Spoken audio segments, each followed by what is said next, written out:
Welcome back to Asinine Radio, a weekly podcast where we talk about music, and, well, that's pretty much it. So, let's go!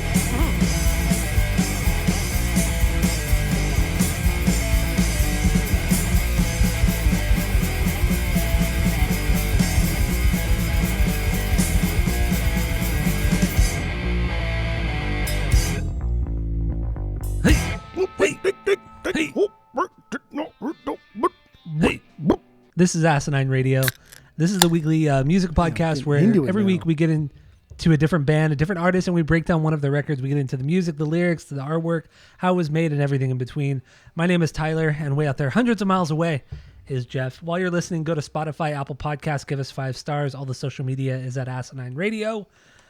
And that's all I got for the boring intro. So what are we doing today, Jeff? We're in Sad Boy season. Actually, we're in Sad Boy season. The beginning of Sad Boy season. 3 weeks of all the most saddest emo music in the last 30 plus years.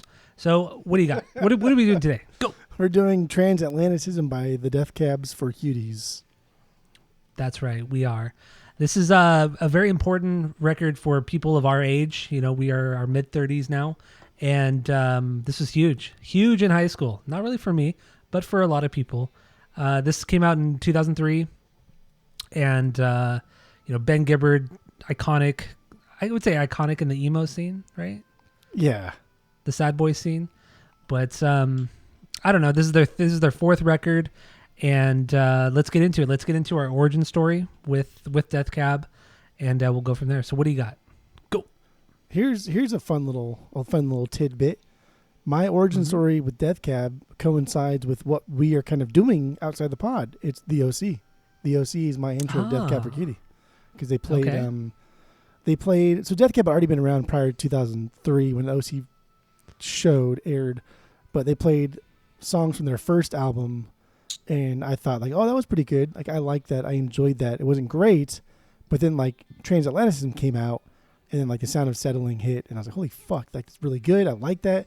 And then come to find out it's the same band that played in the OC. They didn't play on the OC. They played the music from the band on the OC. And that was it. And then Plans came out, and that was fine. And then I never listened to another Death Cab for Cutie album since. I really have not. I've listened to Plans when it came out. I listened to Plans again, and once or twice in the past 10 years. And until this week, I had not listened to another Death Cab for Cutie album in its entirety since then. All right. Makes sense. It makes sense. I think most of their music is pretty underwhelming. I do love Ben's voice, but overall the music is pretty, it's just kind of just shallow. there. It's just there. Yeah.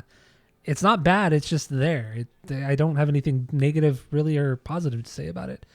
My origin story is, honestly, it is Soul Meets Body from Plans. I don't remember ever hearing anything off of Transatlanticism when it came out. All I remember is hearing Soul Meets Body. And I remember really liking it, and I remember telling people I liked it, and they said, that's not a good Death Cab song. That's a terrible song. Don't like that song.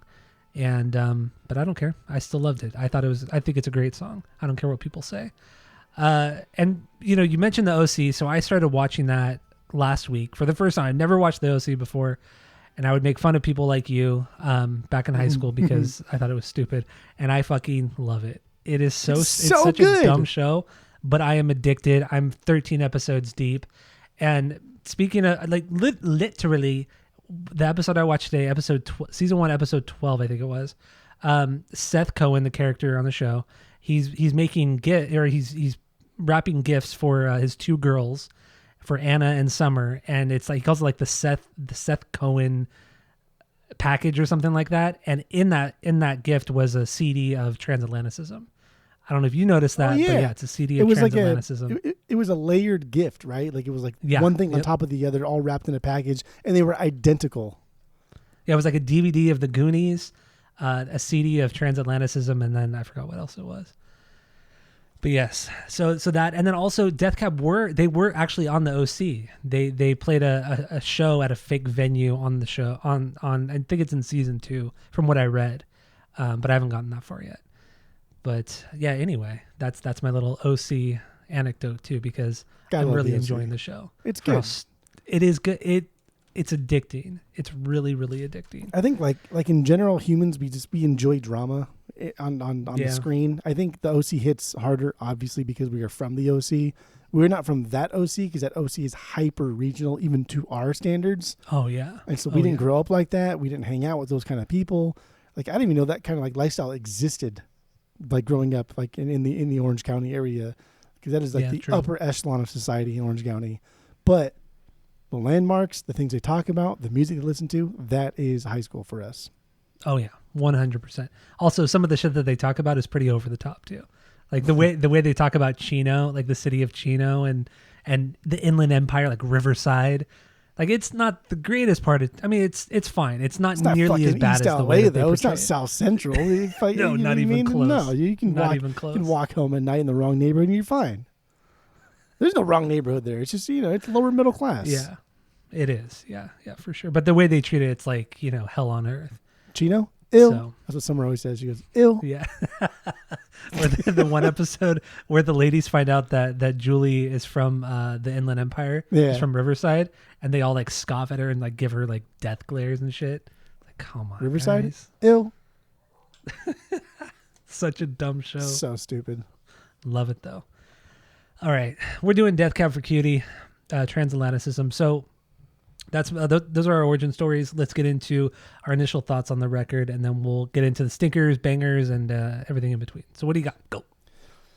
This is a record that kind of goes through periods for me, and I don't always, up until like listening to the vinyl, there wasn't a lot of records I would listen to front to back because, iPods existed, playlists existed, Spotify came along, so we really did ourselves. I don't know if you did it, but like I did it. I feel like everybody pretty much did it. But you do yourself a disservice by not listening to a record front to back, by picking apart things and songs and playlisting things, and that's great. That's fun. But some records are really just like meant to be enjoyed front to back. Like people like The Wall. We don't like The Wall. The album sucks. That era of Pink Floyd is not very good. But like The Wall, like you should probably listen to that shit front to back. I feel that's the same with like Transatlanticism. You can playlist The Sound of Settling. You can play this like Title and Registration. You can playlist these songs if you want. But for me, this album like really just for it to resonate properly, it's got to be listened front to back. And this is one of the ones that I do go prior to vinyl again. I was collecting this. I did listen to this front to back probably like once every couple of years, and it hits the same way it did the very first time. And like today, I listened to this front to back on vinyl right before we potted, and I was just like, damn, man, this has not lost any momentum. If anything, after doing the notes this week, after diving deep into it, this has only gained traction. This has only become better for me. And I truly, truly do think that every song on here is a banger. And I cannot even like, I can't even. I love this front to back. I love this front to back. And I'm excited for these songs. I'm excited for the transitions. I'm excited for the lyrics. I'm excited for what I'm thinking about going through these songs. It's amazing. It's absolutely amazing. It's a fucking masterpiece. This is a masterpiece. A masterpiece. This is Come on, absolute dude. masterpiece. Come on. And let's just throw it out right now. I love the Pole Service. Pole Service is a perfect album. This is better. Give Up is this is perfect, fucking better. Okay, This is calm better. down here. Calm down Dude, here. Oh my it is God. not better. That It is you better. were. Come on. That is that is stupid. That You're is blinded. just stupid. You're blinded by strong pop melodies, and you're not digging deep enough. You're not digging That's what deep I enough. want. You're not digging, and that's not the Pole Service. You're looking in the wrong spot then. The looking in the Postal wrong Service spot. is way more nuanced, and it No, it has is the not. melodies No, on it is Give not. Up. Oh, dude, No, it is not. Dude, go It is home. Get not. out of here. I'm already home. Get out of here. I need to go The home. I'm already melodies, here. the pop melodies, are also way, way better on Give Up than anything the Death Cab has ever done. Get out of here. Get This is textured better. This is nuanced. This is deeper. This is it. This is the bee's knees right here. This is the bee's knees. Maybe the lyrics are better or are deeper and all that stuff, but otherwise musically, no way. Postal Service is through and through. That record is way better than anything Death Cab has done. No, That's just silly boy false. talk. You got your nostalgia goggles on. No, this is. Pole Service came out before this. I know. Yes, I know. Not it came much, out right but before like, this record came out. Right before, yeah. Had that Postal Service record not happened and blown up, I don't think this record would have happened. I don't think Death Cab would have really gotten back together the way that they did. I think they only got back together because it blew up and because they realized, oh, we can actually kind of make some money off of this shit because we all quit our jobs during like right before the third record and they were making no fucking money. So I think they saw it as the band as a whole saw it as an opportunity to cash on the success of Give Up. See, that's what this record is. I'm going to say the same thing that you just said, but I'm going to put it in a different perspective to where it's not so negative. I think when Give Up like sold 500,000 copies super fucking quick, these guys were like, yeah, wow, maybe we can actually make this our living because that's what every artist like strives for. Of course. Like, art is subjective and like you shouldn't go into making music or paintings or whatever your art form is thinking you can make a living. It's just, it doesn't happen for the vast majority of people. So when like the Postal Service blew up, Death Cab thought like, wow, maybe we can actually do this for a living. And that like reinvigorated that passion inside the band to go into the studio and finish what they had already been writing, even like during that Postal Service era, even like before like the second album came out, these songs were still kind of like being thrown around there. They're percolating there for a little bit. It just reignited that passion and made these artists think like we can achieve something. We can do it. We don't have to go back to working our shitty jobs that we fucking hate. Let's give it one more go. And that's it. It worked. I mean, I'm not knocking them for doing that. I think that is, I also agree with you. That's one of the reasons why they got back together and after the hiatus and made this record because of the Postal Service thing. I think that's all true. And I don't knock them for that at all because that's what they should be doing. But I think also, you know, this record wouldn't have been as popular had Give Up not blown up. I really don't think it would have. I think they were relying too much. I do. They were relying too much on it. I agree with that because, like, who gives a fuck about this record, right? But because the Postal Service blew up, like, holy shit, the same guy that did the Postal Service is putting out this record. Let's also listen to this record.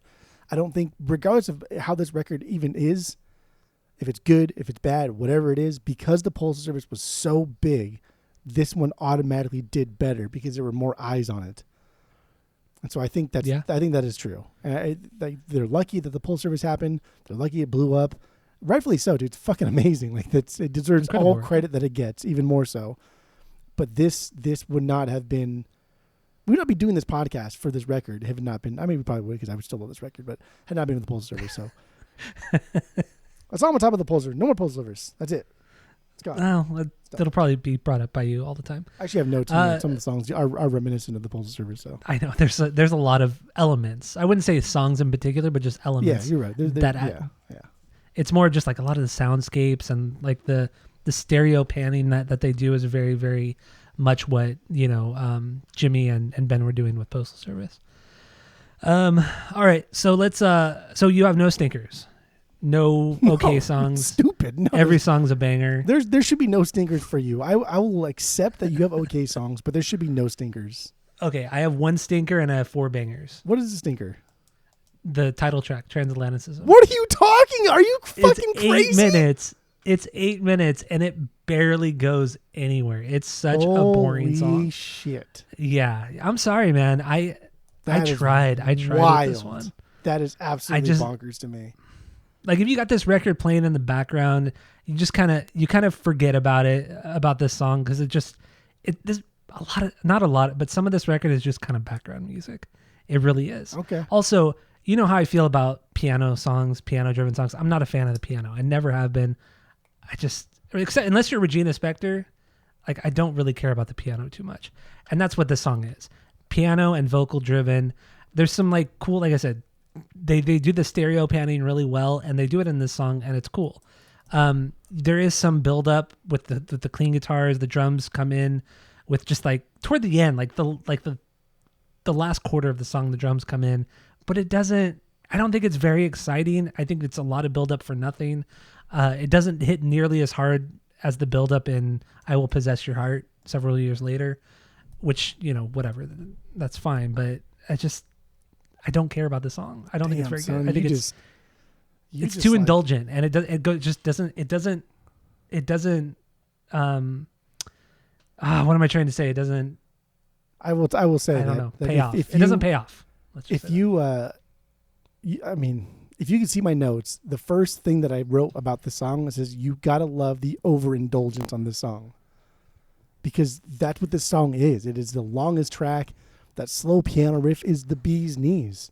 But we never get to just hear it and enjoy it because there's still like noise underneath it. That industrial sounding drums that's continuously playing in the background. There's always this undertone of like sadness. We can never, dude, I'm getting ahead of myself here. Let's go back to the overall theme of the album. Do you want to go like track by track? Do you want to go like banger by banger? Because there's two separate ways we can do this. There's one where, I mean, this is a concept album no matter what.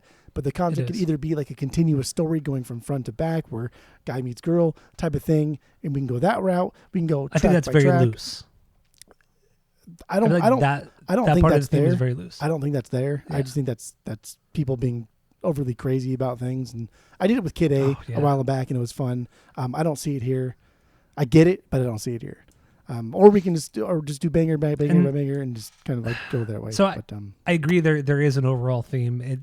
And it is very strong. It's about, relationships and separation from that relationship, distance. And it's just a very melancholy sounding record and very, very sad sounding record. Every song has that overtone, except for one of them and, or like two of them. And Ben bitched about those songs. So one song definitely does not belong here. It's a good song, but there's one song that is for sure the outlier. But okay, we'll get there. I think there's two big outliers, but we'll get there.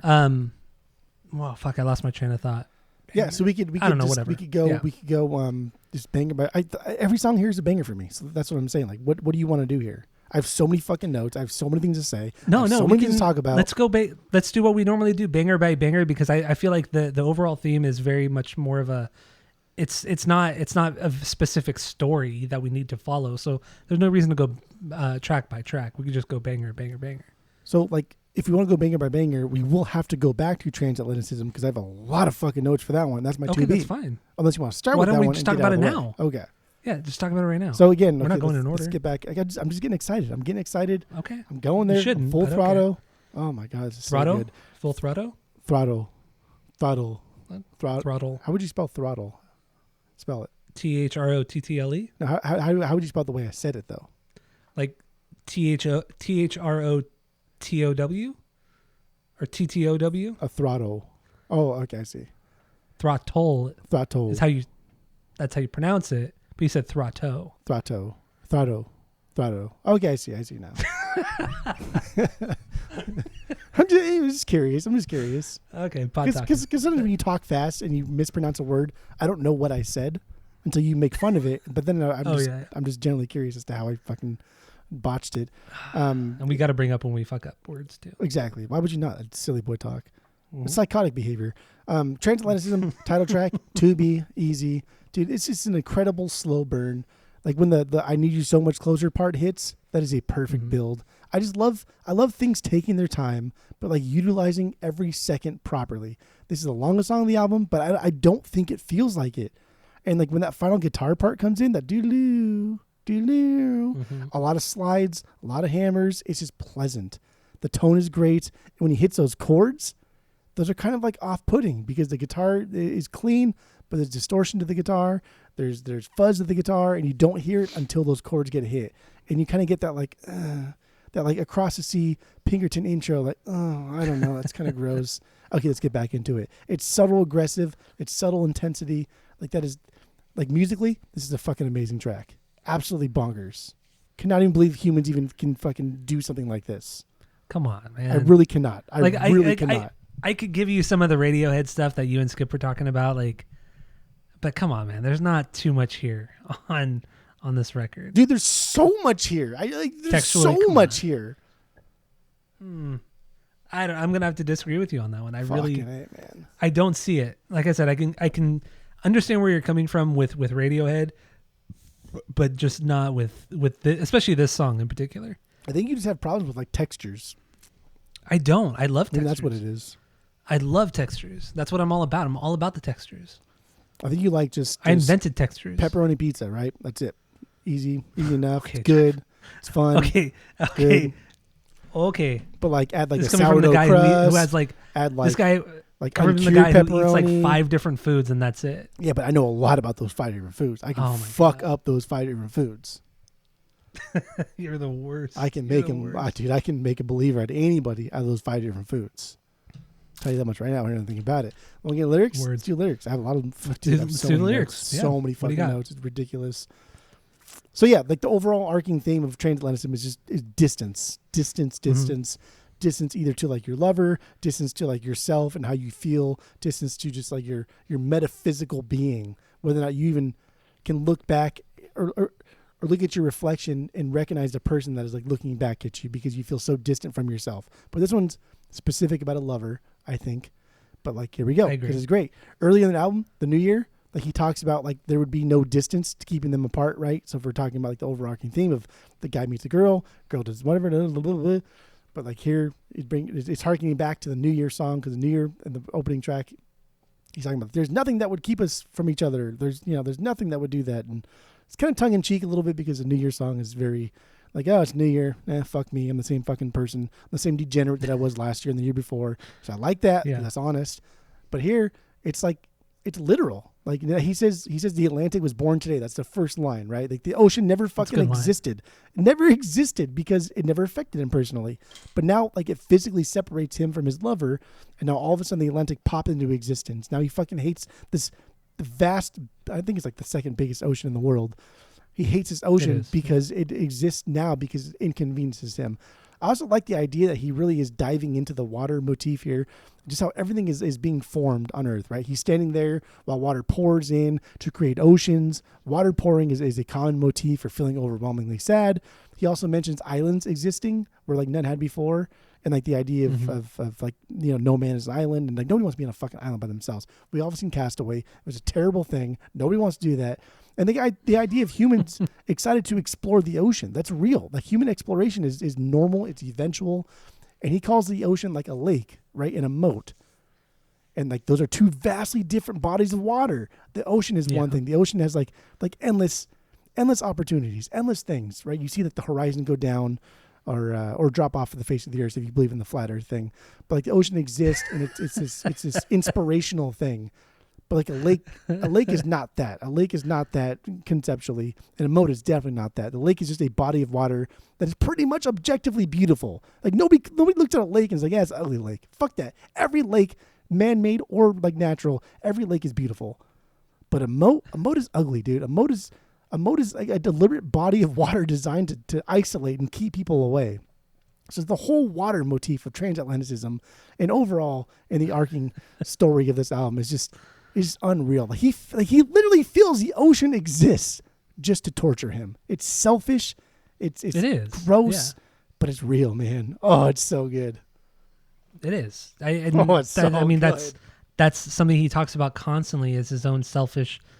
I don't want to say selfish, but his own like human emotions that everybody feels this way. Like he's not talking about anything super unique. He's just saying it in a really fancy way, using a lot of different metaphors. He's just being honest. Which is cool. He's just being honest. No, he's being honest, and but I he's do. a I think good that's cool. songwriter, though. It's not just about like being honest. Not just about just taking like normal things that everybody fucking talks about. Dude is a good songwriter. Dude can build a world within a song and make you feel, make you see, make you lyrically, think. Yes. Like goddamn, he's a good songwriter. Dude's a poet. He's a fucking poet. Okay, that's fair. Lyrically, yes. But when we're talking about the actual songs, the fact that this is a stinker for you, it's just I question all of your taste in music entirely. But it's just like, okay, so you have an 8-minute song. So if we're just like comparing the lyrics to the music, we have an 8-minute song. You have 2 verses which take up maybe a minute and a half of 2 verses. There's no chorus. All he's doing is just saying, I need you so much closer for the other 6 minutes of this song.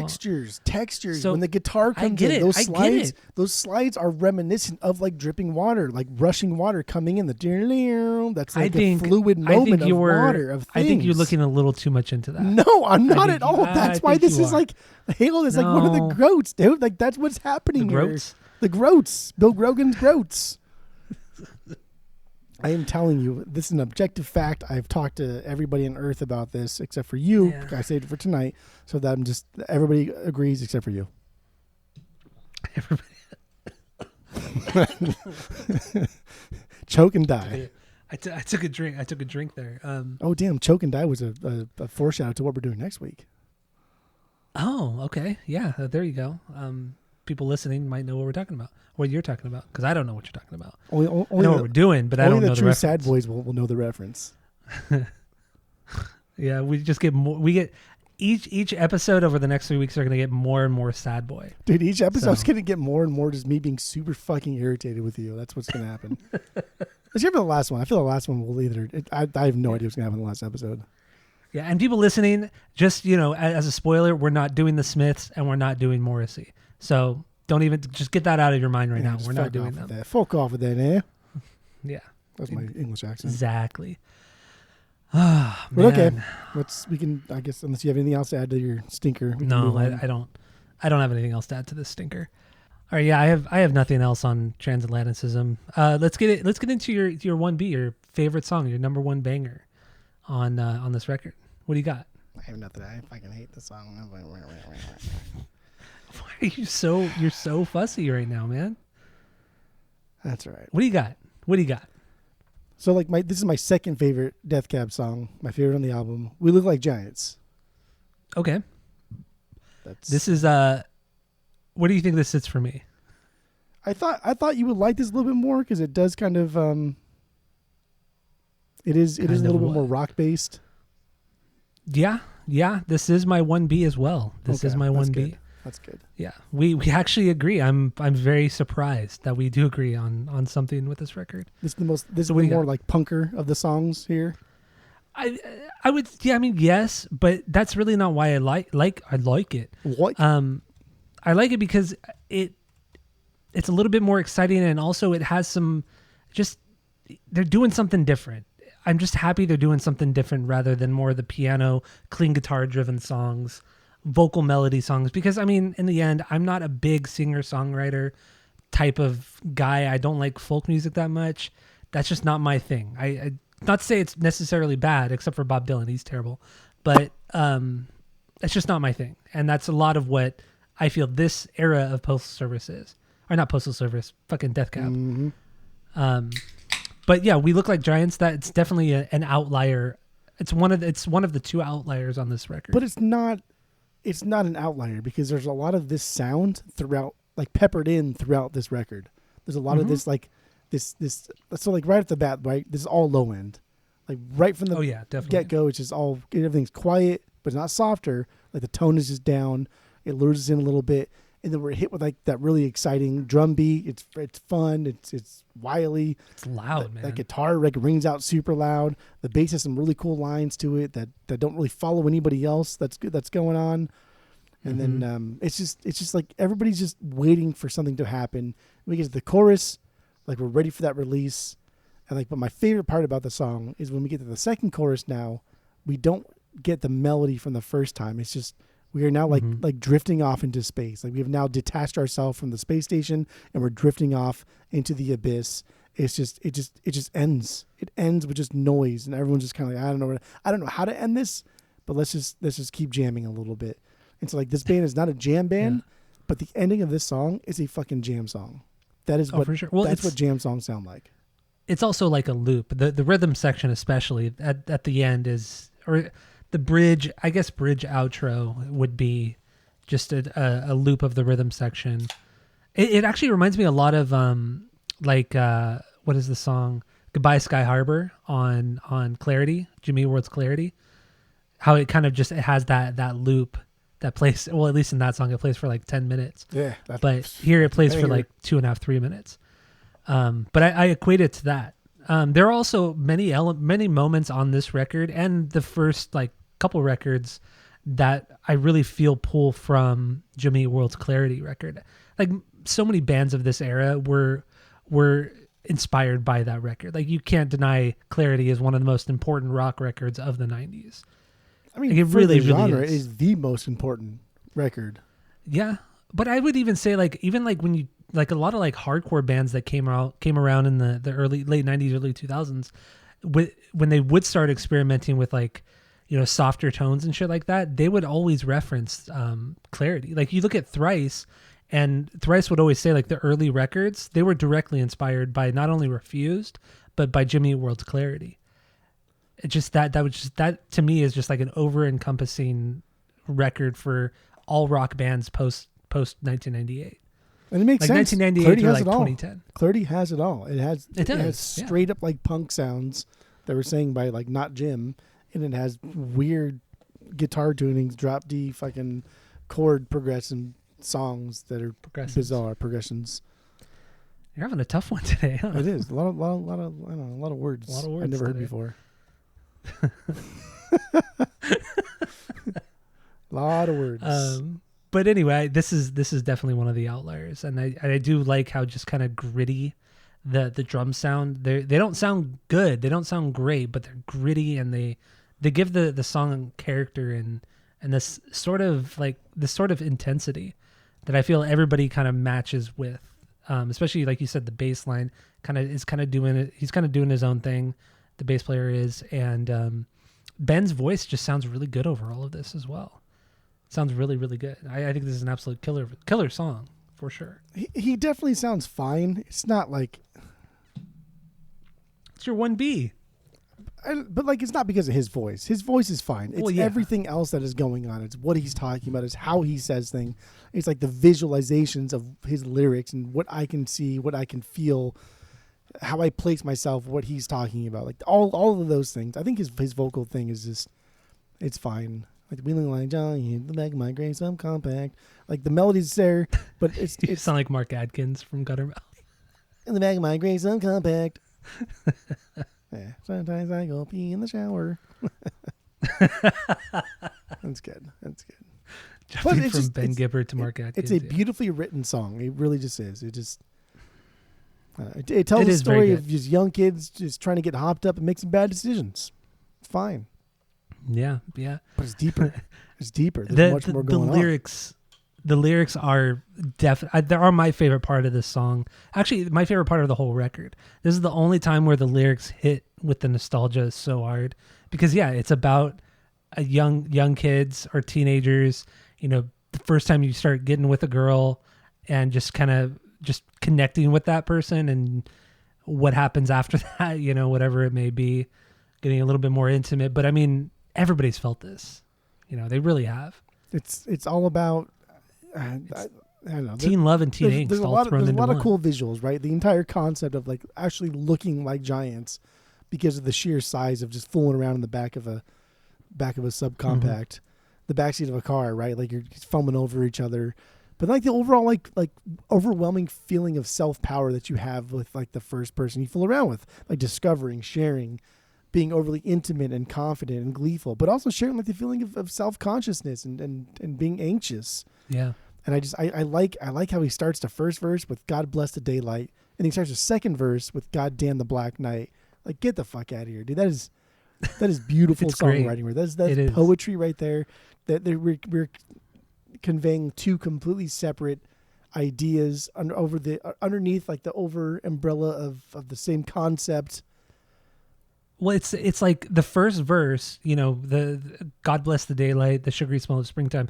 That's like the blissfulness of being in a relationship. Before you, like when you're a teenager, before going into that next step, the I guess the sexual, the more mature step in the relationship, and everything is just perfect. You know, you're thinking about her. You know, everything around you is just glowing. It's just everything's amazing. But then once the night comes, then the anxiety comes. Because you're like, oh my gosh, I don't know what I'm doing.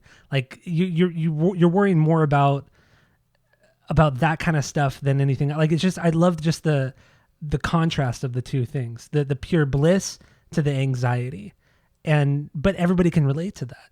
Everybody can relate to that, especially when you're at that age, and we've all for the most part have experienced that.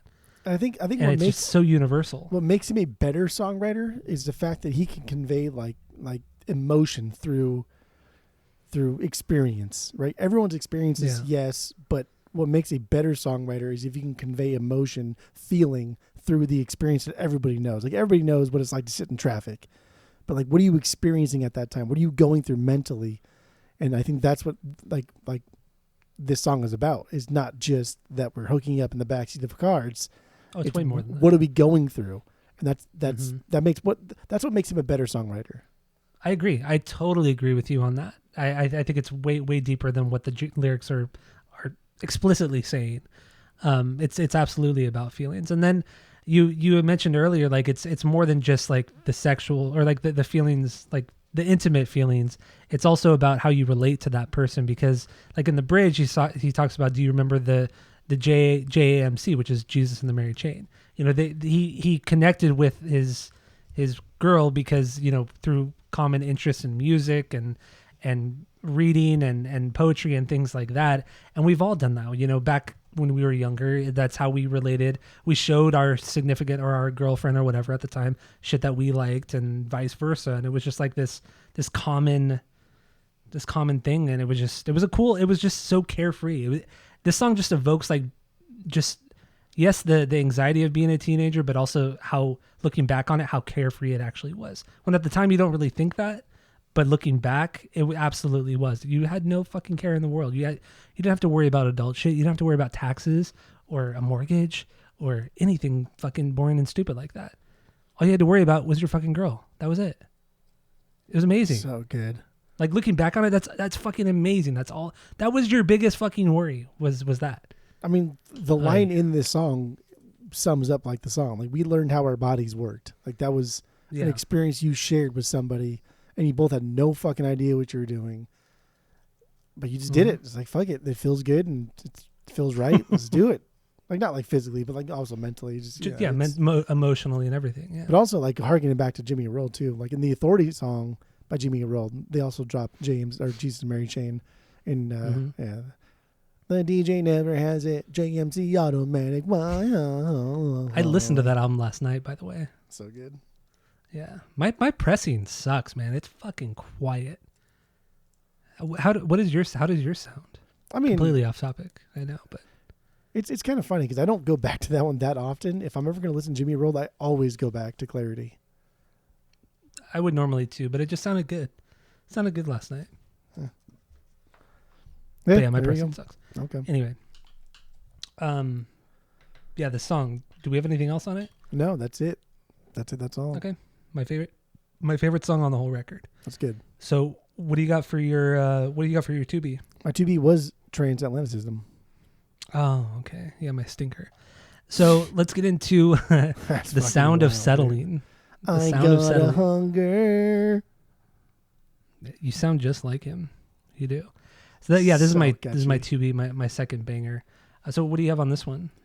This is my 4B, and I don't even care because I don't care how basic this is. I don't care that it's like a popular song. It's so fucking catchy. I love that broken guitar riff with that drum pattern. I like the contrast in the theme / tone, and I like where the song just like leads us.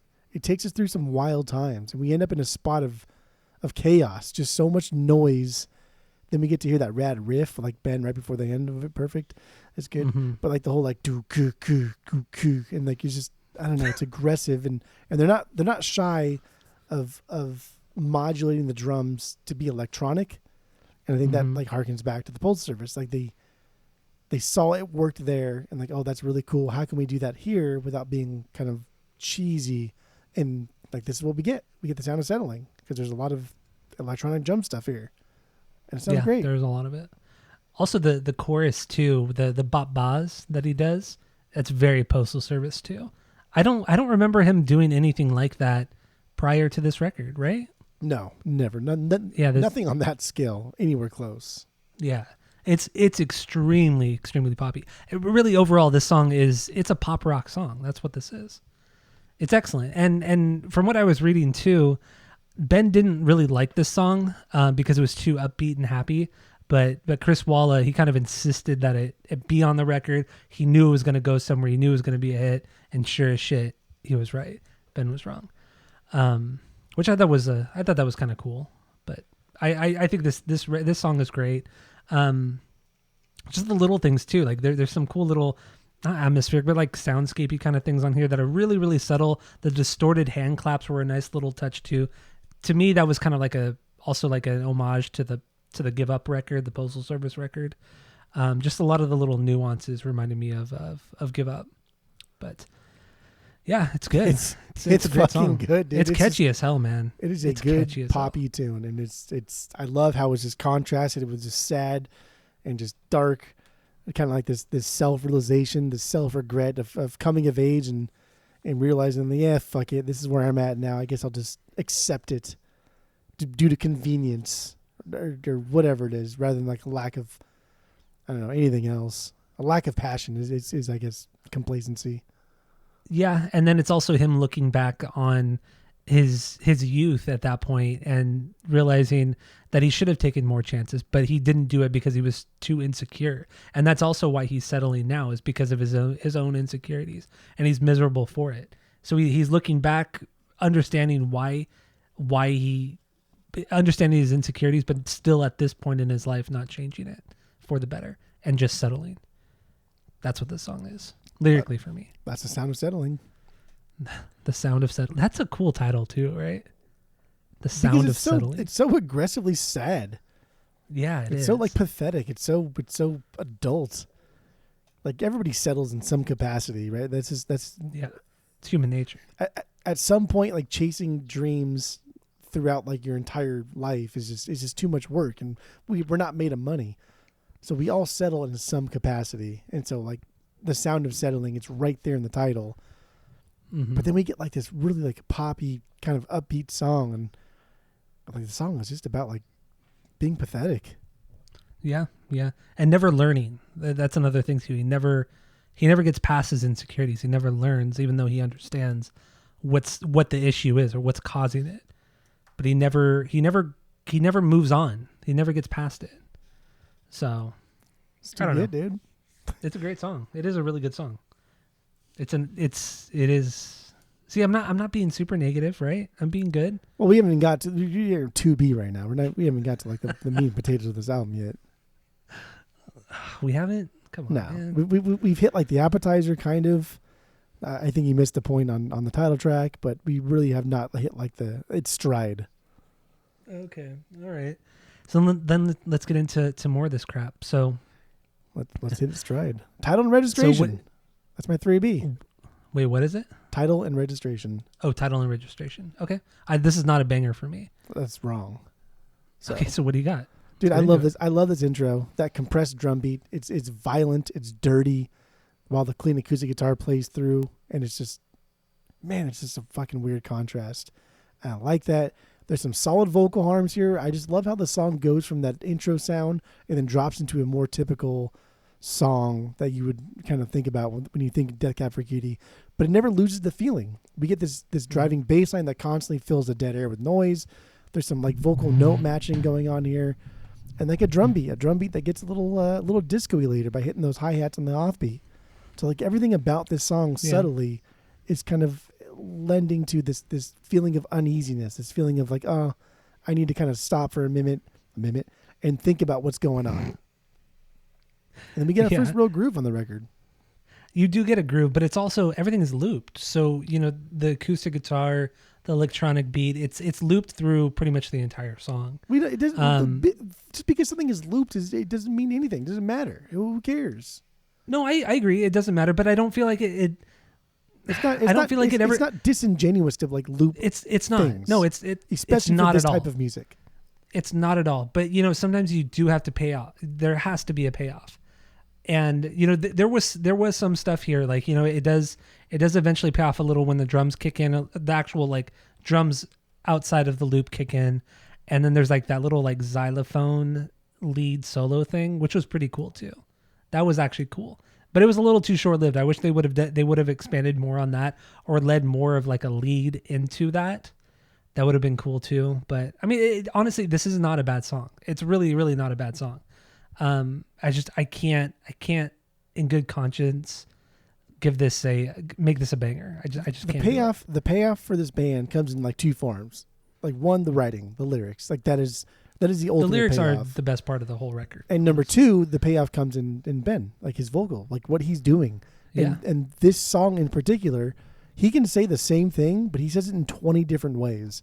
He goes up at the end, or he'll go down, or he'll go up at the beginning, and he can say the same line but 20 different ways, and like that's what keeps your interest throughout this 3 or 4 minute song.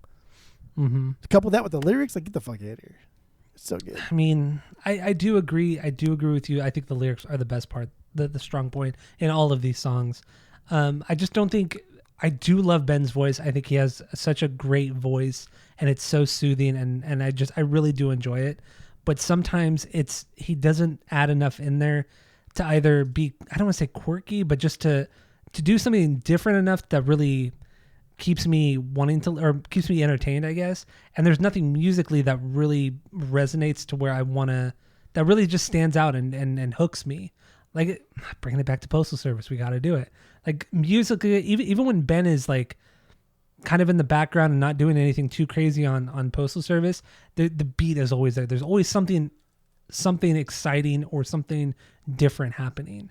But I don't hear that on this record. I hear elements of it and portions of it, but overall I don't hear it on the whole record. See, I think you're missing like the overall picture, where the Postal Service takes like the most basic of beats, the most basic of just, let's drive forward with a synth led beat and maybe texture it a little bit. Whereas like Death Cab for Cutie are doing, there's so much nuance to these songs that it could be kind of overwhelming. You could like kind of lose the forest through the trees there. I think you're missing it. I really do. I think with the Postal Service as well, like all of what you hear on that record musically is all pop driven anyway. He's using different synths and filters, and he's running it through different things. But in the end, like bare bones, it's all a pop melody. It's all pop driven, and I feel like they don't hit that pop drive in this band, at least in this era on this record, like Jimmy and Ben did on the Postal Service. Yeah, I agree. It doesn't happen. I think the Postal Service, for I don't know, for argument's sake, is a stripped down version of this with better melodies. I think they took like Death Cab, stripped it down to just like the bare bones, and then just wrote better pop songs. But that's intention. Those are two separate different bands that are trying to achieve different goals. And that is why that's why this album is not full of the sound of settling. That's why this album is full of fucking bizarre songs that don't make any fucking sense on their own, that maybe like in the beginning are kind of shitty, in the end are kind of shitty, but the middle's kind of good. Like this is a journey. Whereas like the Postal Service is a pop record. That's something that you can jive in. Take any one of those songs out of there, and it's just as good on its own as it is like fluid wise. Every song on the Postal Service is great because they're pop songs. It's like Spice Girls or Backstreet Boys. They're just good fucking pop songs. I wouldn't compare them to that, but I get what you're saying. This is a nuanced, deep, complex record that doesn't just rely on melody. This relies on textures. This relies on layers. This relies on everybody bringing something to the table. To like when you add everything in together, it's something bigger than it would be on its own. I get what you're saying, only because they use the textures are more, there's more instruments, there's more involved in that. It's not just synth with a little bit of guitar, maybe an actual acoustic drum set. I mean, I get it. Yeah, technically speaking, there is more texture in this Death Cab song. And maybe this is a record that you do have to listen to front to back.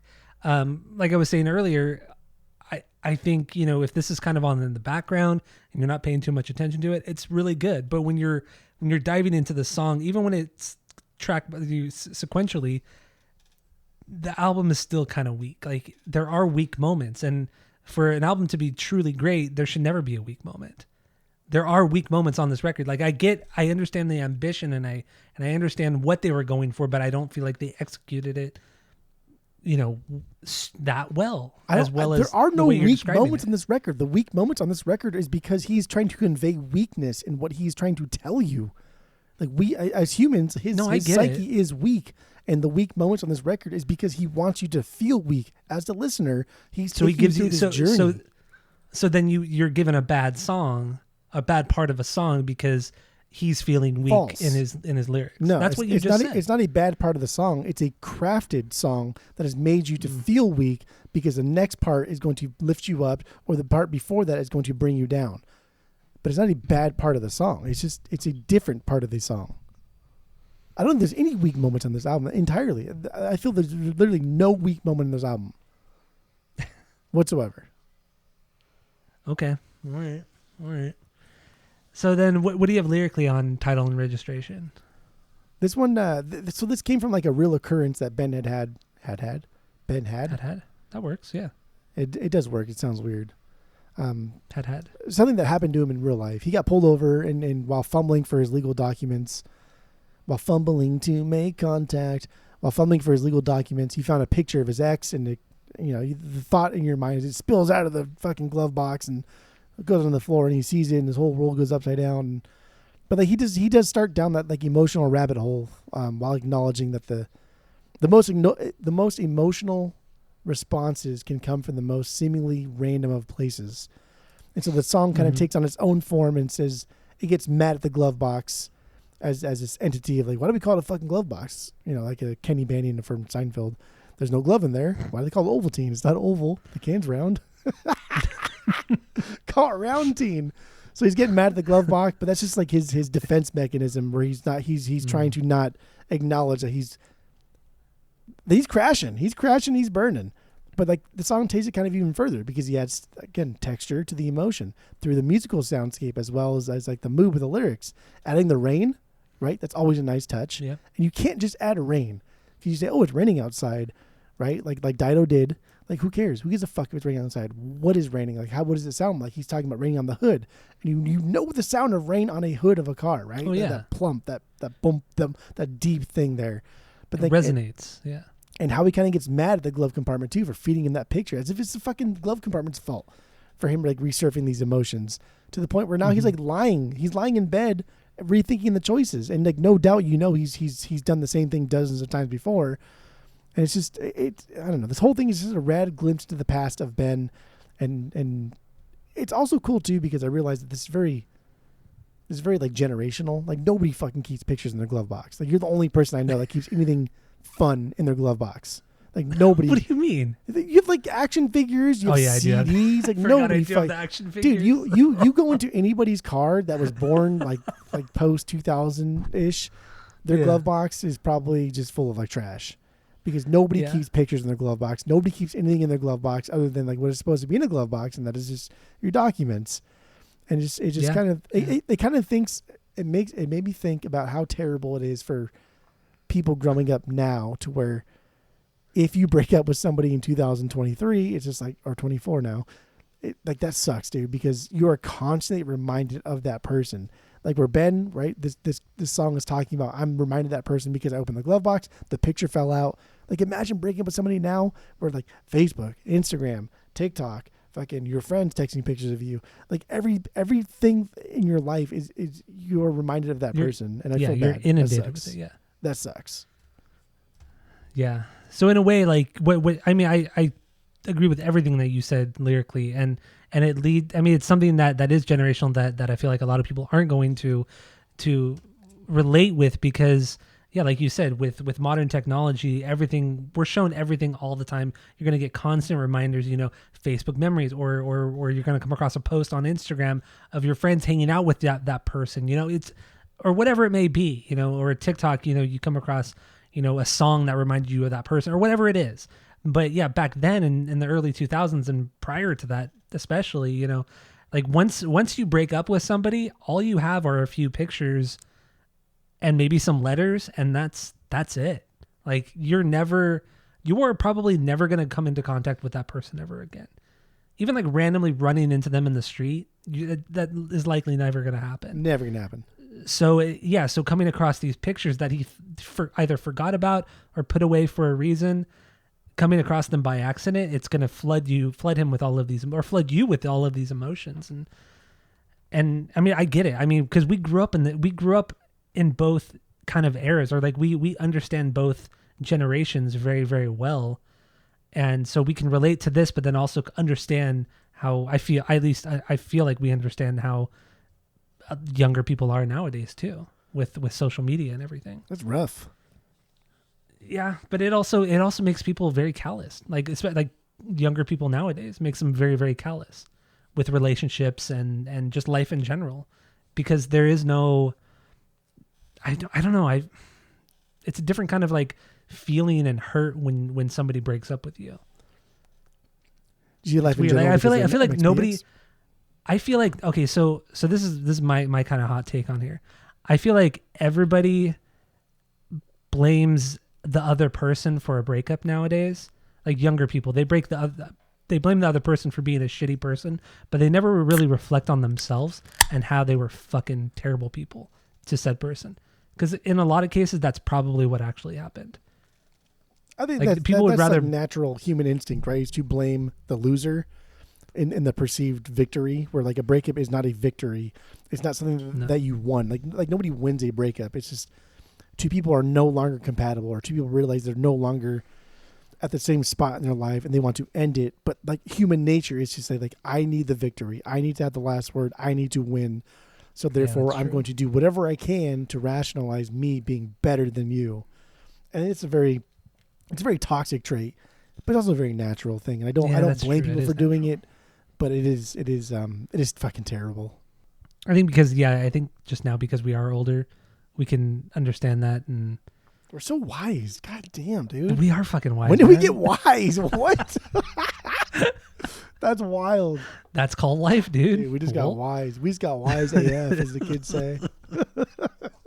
They're so fucking full of ourselves, too. Dude, I don't even care. We are wise Thinking AF. that we're wise. That's Piccoli over here. Oh, man. That's pretty wise. I need to watch again. That's pretty wise. I need to watch that. Dude, did you know fucking Nicolas Cage's like first role was in Fast Times at Richmond? Yeah. Jesus. Like our neighbor said it. I was like, nah, you fucking silly boy. Get the fuck out of here. He's like, no, really? It really was. It's like, nah. Then I Googled it and I had to apologize. Because it's like a 1 second clip that he's in. But yeah. Sure as shit, he's fucking there. And for you to apologize. Oof. Well, because I was so fucking wise, wrong, dude. I was so wrong. It's one of those things. One of those things too, where you're convinced that you're right, and there's no way that you're going to be wrong. And then I hate that feeling. I would have thinking bet money. that I'm 100% right. Straight up would have bet money. I hate thinking I'm 100% right, and then somebody tells me I'm wrong. Because it was Dave, and like Dave doesn't watch movies. Like he doesn't fucking know movies. You know what I mean? Like he's seen like his favorite movies are probably like Reservoir Dogs, Boondock Saints. You know what I mean? Like that type of thing. But he threw that little nugget out, and I was like, nah, no way. No way. Did you give me your track record? No fucking way. I would have bet money. See, I thought that was something that Phil would have said. That would have been more of a Phil nugget. But like coming from Dave Phil, nugget. I would not have questioned it, because he does have like a wide variety of likes and dislikes. It's all source, right? Like you question the source rather than the information. Ooh, that's true. Yeah. Too. That's wise too. Wow, is that dude, wise? What is going on, man? Dude? Was that fucking We're the wise wise or pod, what? man. We should change it to the wise pod. We really should change to the wise pod. You question the source, not the material. That's nasty stuff. Wow. Oh man, like we are absolutely the first people to ever think of that too. Yeah, of course. So everyone's an idiot. God, so stupid. Not an idiot. Idiot. Idiot. Yeah. The wise pod. Oh my god, so stupid. This whole podcast is stupid, especially because you like this record so much. So, what's your what are the bangers you want to talk about? I mean, we'll just go through my bangers now, because your opinion is no longer relevant to me. So, I guess I'm just gonna fly through the songs. The New Year, that's my 5B. That's I like my 3B. This one. This is a good one. Again, like, are you wanting to like wrap this up? What's going on with I'm gonna fly through these just lyrically, because I want to get through these lyrics, because I think they're fucking amazing. I like the New Year. I like the idea of the New Year ringing in, right? We like, as humans, we love to ring in the New Year, and like, oh, gym memberships like skyrocket in January, and then nobody does it. But no, straight up, dude, here, like, it's like, nah, I'm the same fucking piece of shit I've always been. This year's not gonna be any better. I'm not gonna do anything differently. I'm the same person no matter what. And then we get to like the bridge part though, and it seemed like he's met somebody in the bridge part, but like she's already gone. I don't know. I see it as a breakup has already happened, because like the verses to the bridge, there's a big gap in like storytelling, and so I think we're setting up like the thesis of the record of just like loss in general, and I like that. That's cool. So New Year, 5B. I think the New Year. I think this is more him just looking at the new year or at the future, very kind of like he's just exhausted. Like he's looking back to what had happened, and he's so hurt. He's just tired, and it's just kind of like the sigh, like, here we go again. Here's another year. It's like almost like, how am I going to be disappointed? How am I going to be let down? How am I going to get hurt? It's just like him just kind of giving up in a way, and just kind of saying, let's go through the motions. Let's just go through this next year. That's how I look at it, because of like a post breakup, and really that's what every song is about, is like a post breakup or thinking about a past love, nostalgia, all that kind of shit. See, like I've always been a big fan of the New Year. Like the New Year is this stupid subjective thing that we go through, and it's just like, oh, January 1st, let's ring in the New Year. But like, there's no better way to just like wipe your slate clean. You can be anybody you want to, and all you have to say is like, yeah, my New Year's resolution is to this. And like, it's accepted as just, okay, now you are a better person. My New Year's resolution is to stop being addicted to meth. Like, fuck yeah, dude, you're doing a great job. My New Year's resolution is to stop beating my wife. Fuck yeah, you're doing a great job. You know what I mean? Like, when you have a New Year's resolution, no matter how aggressive and how dark it is, because it is a New Year's resolution, we accept it. But like, nobody does that shit like in September, and everybody like applauds you for it. No, like the New Year, man, like the concept of the New Year starting afresh is just such a, maybe it's an American thing, I don't know. But I've always loved New Year's, even still to this day. Even if I don't do anything different the next year, at least December 31st, you can pretend like you're going to do something better. And I like that. But this song, he didn't give a fuck, dude. He's just like, this. So the first two lines, so this is the New Year. I don't feel any different. Done. That's my point. That's my point. That I feel like he's kind of given up. He hasn't given up. Starting off the whole record, like he sets the tone immediately with this first verse, saying like, here's how what the record's gonna be about. It's gonna be about, breakup, heartache, despair, just anxiety. Like that's the whole there's hope. First verse. There's hope here, because there's always got to be hope. Otherwise, it's just a defeating thing that is just gross and sad. And like, why the fuck am I listening to this? So when he said there'd be no distance that could hold us back, he does either have somebody in mind. That's what I'm saying. Like the first two verses going into the bridge, there's like a time lapse. But then it's also like, it's the false hope, because not at no point on this record does he find that hope. So it's a false hope. So it adds to the sadness and melancholy of this entire record, because he never finds it. All he does, like the closest thing you get to happiness is the second to last song, is the Giant song, is because he's reminiscing about being younger, being a teen, and teen love and all that kind of stuff. Like that's the happiest moment of this entire record. And that kind of like goes to show like how some people think like some people peaked in high school. Like that was like the best time of their life, was high school. Passenger Seat is happy, right? Passenger is the happiest song on the record. That is like pure happiness. Wait, which one? I didn't hear you. What? Passenger Seat. That is the happiest song on the record. But there's undertones of kind of but that so death, and then it goes so into when it comes to Passenger Seat, I would agree with you, but I feel like that was written from the perspective of the other person and not Ben himself. Because Ben is the driver through this whole record. Ben is the driver of the story. And the only time you get the opposite view of Ben is on Passenger Seat. And in that song, it is the passenger of the actual car that Ben is driving. So it's from the perspective of the girl, and she's very happy. And then you hear throughout the rest of the record that essentially Ben sabotages every relationship he's in. So yes, technically that is the happiest song, but it's not from Ben's perspective. That's how I feel about that one. That's interesting, because it doesn't like change a whole lot, but it does just put a little different little spin on it, because everything that's happening in Passenger Seat is very much like The Sixth Sense, right? Like The Sixth Sense, you're led to believe that Bruce Willis is alive, and at the very end, it's like M. Night Shyamalan drops that bomb, and oh my god, he was fucking dead. Like that's kind of what's going on here. I like that. I like that. But also, when you look at the lyrics in Passenger Seat, it's talking about what the person doing in the passenger seat tends to be like the more traditional female role of a relationship, where she's the passenger, she's not driving. The way that she looks at sexist. The other person driving is more like not admiration, but like just like love, like something that Ben never talks about on any other song. Just an infatuation, I don't know.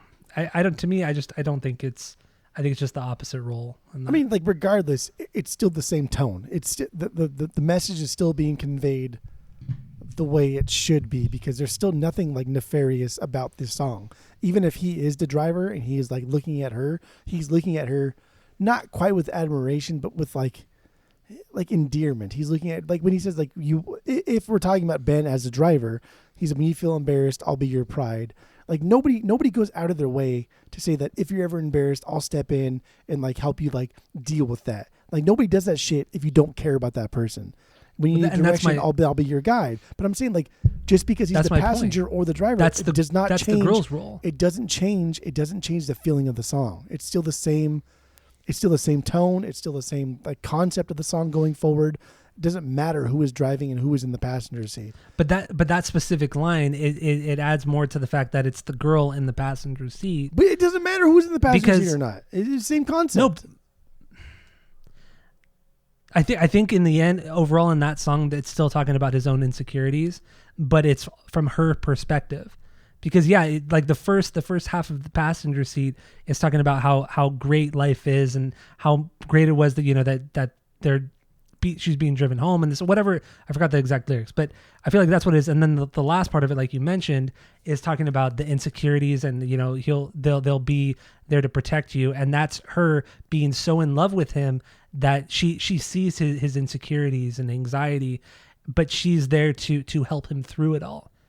And he's acknowledging that by just saying that. Like he knows that she's going to be there for him, and that's why he threw that in the end and toward the end of the song. I think 100% the song is from the perspective of her. I mean, I don't think that. I was humoring you because he literally says that you are driving me home from the passenger seat. You are driving me home. Yeah, because it's from the perspective of the girl. I mean, that's fine. Again, it still doesn't change the tone of the song. The tone of the song is happiness. The tone of the song is being content with the person next to you. Because she is happy, and then that's why he brings up toward the end about. But his own he is anxiety. Happy also in this too. He's able to be content, and we've already talked about him settling because the sound of settling was him settling. But like, I don't think it changes the tone of the song. I just think it's a cute, dissection of what is happening. Okay, all right. The end result is the same. The journey is different. The journey is the destination, right? Well, hold on there, dude. Not in this case, because Transatlanticism deserves more than that. Oh my God. All right. This is the new year. This is story of a girl. Crying river and drown the whole world. Loose on sand, photographs. Look at when she smiles. Who's that? Oh, I don't remember the band's name. Is that Tall Bachman, or am I thinking something else? No. What? It's a weird name. I think Tall Bachman sings that. She's so high. I forgot about that song. High above me, she's so lovely. It's a band called 9 Days. 9 Days? 9 Days. Yeah, you're never gonna make it. That was a stupid name. That's a terrible name for a band. Yeah, I know. That was on their 4th record. They put out 3 other records prior to it. I mean, like, kudos to the commitment, I guess. Maybe the records are good. I don't know. Should we get into 9 Days? No. Dude, you shut that down fast. No. We can't even get in Death Cab because you fucking complaining about the whole fucking time. And they never broke up. They've been together since 1994. They have 8 records. That's wild. How about that? Their Wikipedia is so short too. I'm legit gonna put it in my notes because I'm really curious as to what this fucking shitty band sounds like. Wow. I mean, that song was even mediocre for a one-hit wonder. I mean, that was the chorus. I don't know how the verses go, so that was absolutely. I don't remember how they go either. Oh, that's so funny. Can we get back into my favorite album here? Yeah. Jeez, let's get into it. You're the one singing 9 Days. Squeeze. I don't know. Do we have anything else? You're very proud that now we know who sings that song, right? Like, because nobody fucking knows who that band is. So anytime you ever hear it, oh yeah, that's 9 Days. That's like a little nugget that you're going to keep in your pocket and really impress somebody one day. And I will do the same thing. Too. Absolutely, I will. Like, some people come in the record store, oh, who sings this song? Oh, it's 9 Days. And they're like, oh, what? Like, yeah, that was their 4th album. Because of all the times All the times that you play that song too in the store. Never. But it only takes one. It only takes one. That's all you need. That's all you need. See, like some people like go their whole life learning bar tricks, like magic, card tricks, fucking like a sleight of hand things. Like no, like we do like musical, like useless musical knowledge. Yes, That's a bar trick. absolutely. It really is a bar trick. That no one really cares about. It's true. All right. So do we have anything else on Passenger Seat and the new year? This Really? is the new year. Dun, dun. No. So moving on, we could talk about lightness. Lightness was a little bit That's more my 4B. abstract for me. That was a little more abstract. That was kind of tougher to dissect. I thought it was just about two people being in love, but not realizing that it's probably just lust and not love. And the objectivity there is just non-existent, and they don't realize it. That's what I got there. So I don't know. So this song reminds me, or it's one of the examples where I feel people who like this band they dive way too deep into his lyrics, and I feel some of it is deep, but I feel like their interpretations are they're over the top and just word salad, just absolute fucking word salad. The way people talk about some of these songs, this being one of them. I don't even remember what people were saying about this one, but I think it's about a girl that he loves, but she is very guarded for whatever reason. She's just very guarded. She doesn't show her true self or her true emotions and feelings. So he only sees glimpses of what she's all about. And that's where like the talking of the dress, seeing parts of her body, I feel like that's actually a metaphor for her emotions and her feelings, how he only sees glimpses of it. And that's really what it is. I feel like it's just him being in love with this girl who will not reciprocate the same emotions or feelings towards him.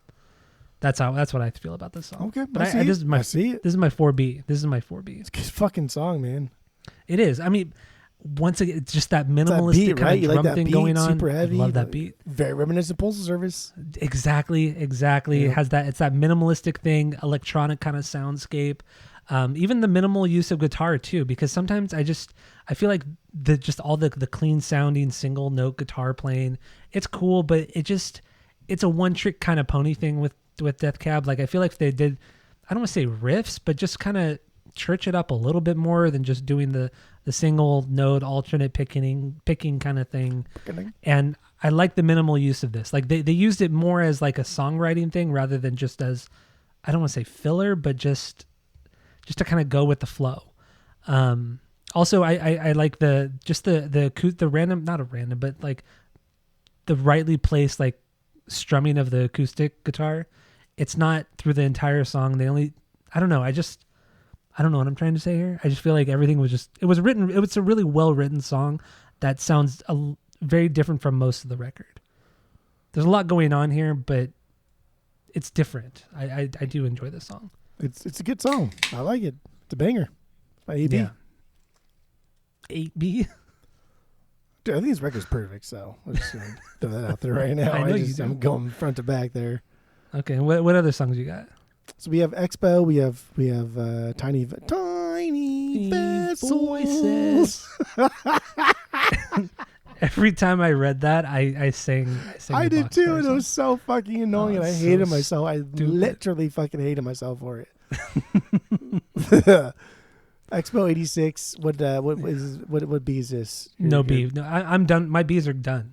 Okay. I have no B's left. So I don't care. I don't care too much to talk about Expo 86. Tiny Vessels. Okay. I do kind of want to brush up upon a little bit. Tiny Voices. Tiny Vessels. Let's get into it. What do you got? I like how easy it is to sing along to the "She is beautiful, but she doesn't mean a thing to me." Mm-hmm. Like that's scary easy, and I think that's a deliberate thing that he did. To like, hey, let's sing along to this because it's a good tune, it's catchy, but it's a fucked up line, dude. That's not a nice thing to say. She is beautiful, but she doesn't mean a thing to me. That's not a fucking nice line. So yeah, that's cute. I like that. The overarching theme of this song here is again love and lost that's coming into play. It's almost as if he's found someone that he marries or he thinking these things while in the relationship. So he's fallen out of love with somebody and telling himself about it as well as the audience. But there's some like really rad imagery too, like the storm clouds on their way in right? That's an easy and effective way to imply like impending doom of a relationship. But again, like raindrops on the hood of a car, it can be cheesy, but I think he uses like the water, the overarching like theme of loss and love, but also like incorporating the water elements to it. Like why? Like water's so nice. It's so easy. It's fluid, right? Like the whole like what was the? Oh, that was King of the Hill. Never mind. That wouldn't work that much well. Okay. Like when Peggy Hill fell out of an airplane and she almost died because her parachute didn't go off. She was what do you call it? Not paragliding. Skydiving. Skydiving? Yeah. Yeah. Her parachute didn't go off. She hit a bunch of mud. She survived. And her physical therapist was like, yeah, dude, like don't worry about it. Like we'll take it day by day. Like don't forget, like the Grand Canyon wasn't formed in a day. And she's like, yeah, it was formed by hundreds of thousands of years. And he was like, no, it's formed by like millions of years. And it's just like, it shows you just like how aggressive water can be, right? Over time. And I think that's the point of this record is like how aggressive water can be as a metaphor for time. And like that's dude, this album is so good, baby boy. Are you kidding right now? Metaphor. No, that is a good metaphor. I agree with you. All the water references and everything. It's just, Tyler, I have so many thoughts and they're all, it's like a funnel. I have so many thoughts going into the funnel and they're trickling out and I can't keep up with them fast enough because I've been drinking and I had the 8% Mongo already and I'm hyper excited. Coors Lights Deep. Yeah. Obviously, yes. Well, Michelob's, Coors, well, whatever. So Tiny Vessels, that was there. Tiny Voices, yeah. Death Venturi Decorator. This one, dude, this was based on a movie, like a Woody Allen movie. Did you read the synopsis of this movie? I did not. I did not. Like why? I feel like I'm too old now to just watch movies that are just fucked up for no reason just to be fucked up. Like I like Renee watches SVU and I've now banned SVU from the bedroom because I can't fall asleep listening to SVU because I get nightmares. Like every fucking episode is just sad. Like why do I want to go to bed listening to what they talk about in SVU? I just don't want to do it. I'm not ignorant that it doesn't exist. It doesn't make me desensitized that it exists, but I don't want to fucking listen to it as I go to bed. It's just fucked up. But like the concept of this thing is like a man and a woman are married and they have kids, and the man one day is just like, you know what, I'm done with this marriage. I'm out of here. He goes and he remarries. Whatever, that's fine. But the kids in their relationship grow up. They get married. Their marriage falls apart in the same way that the mom's marriage falls apart. The mom like dies by fucking literally walking into the ocean and drowning. Oh shit! I think that's what this song is kind of like alluding to, is just like the whole like angry sea thing. It's just like literally just, I'm gonna walk into the ocean and fucking die because my life sucks. And it's just, man, fuck that shit. That's sad. And then Lack of Color. Lack of Color is the closer. This is my 7B. I love the transition from Giants. I love the guitar pattern. I like the soft piano harms underneath everything. Dude, Ben's doing his whisper singing. It's really good. And this is the best closure you could possibly do for the album. You can't close the album with We Look Like Giants. I don't think that's a good closer. You need something like this because we need a moment to relax and take a breath. And this like reminds me of just finally being able to sit down and just like digest what just fucking happened throughout this album. And the song ends with him telling us he's seeing things clearly now rather than upside down, which is like literally what our eyes see. Right? Our eyes like objectively see things upside down, but our brain processes them somehow into right side up patterns. But also like you think of like your heart versus your brain type of thing, where your heart sees things as one thing, but then you like, okay, calm down. No, that's not what that meant. Like maybe they meant something different. Let's digest this. Let's percolate on it. Let's dissect it and think about it rationally. I think that's a good metaphor for that too. And then we're done. That's it. That's all I got. I do think Lack of Color is a good closer as well, coming off of We Look Like Giants, because it's definitely a lighter tone. It's just that kind of poppy guitar playing with the finger picking. It kind of has that distorted soundscape thing going on in the background, but it's a pretty stripped down song overall. And yeah, I think it's an absolute great closer. And lyrically, I disagree. I think it's more about him missing his ex, and he just wants her back. But then he goes to reach out to her, and then he remembers why they're no longer together. He realizes, oh, I was a really shitty person. It wouldn't be right for me to reach out to her. That's that's how I feel about this song. That's what I think the lyrics are about in this one. So yeah, So that's a lack of color for me. Yeah, no, that's it for me. I'm ready to wrap it up. I'm ready to wrap it up and get my perfect 3 score. Let's do it. You're crazy. Let's dude. do it. Let's do All it. right. So yeah, so let's wrap it up. Give our rating based off of our world famous 3-point rating system, where 3 is a perfect album, 2 is a good album you're going to continue to listen to. 1 is a bad album, but give it a shot, and 0 is the worst thing you've ever heard. So what do you got? Go. There really isn't like a lot of bands that we talk about where I for sure don't like every record by this band. I think is a sub 1.5. Like at best, Plans is a 1.5, maybe a 1. Let's do a 1. Plans is a 1 for me, and I rank that 2. Rarely is there a band where I don't like everything they've done, but one thing they did resonates with me so well, so I regard it so highly that it's honestly, it's like life changing. Like this is one of those things that I forget is so fucking life changing. It's so aggressively ingrained in my psyche, my subconscious of why I started playing guitar, why I like music, of the trajectory of the things I got into. And it's just, this is it. And songwriting wise, I think just Ben Gibbard is an absolute poet. And I do think his lyrics here are better than they are in the Postal Service if we're going to compare things. And so I think it's unfair to compare the two, because then they're two things that are trying to achieve different outcomes. Mm-hmm. But I think that Transatlanticism is rightfully so. I mean, did the cover art too. I fucking love this cover art so much. Yeah, I actually really do like the cover art too, because it's something like a bird, right? A small bird is like, it's almost objectively beautiful, unless it's a raven, which is disgusting and horrible. But like a little Ravens blackbird, are cool, man. But they're not beautiful. They're disgusting. They will pick at you, and they're nasty. They're smart as fuck too, which is also extremely smart. very, very concerning. But like the whole cover art of like the blackbird entwined in like red rope or whatever the fuck it is. Mm-hmm. It's something beautiful that is trapped and is probably gonna die. And it's good, abstract and delicious. And I don't even like art in any capacity, but yeah, dude, this album hits hard. This album hits hard still to this day. Still today. Like I'm telling you, I listened to this record today. I know. I don't always do that. I don't always listen to records like the day we pod. I think I like the Sunday pod a lot. Just because, yeah, I do too. I don't know. I can do laundry. I can catch up on things, and I can actually like listen to records on non-Saturdays.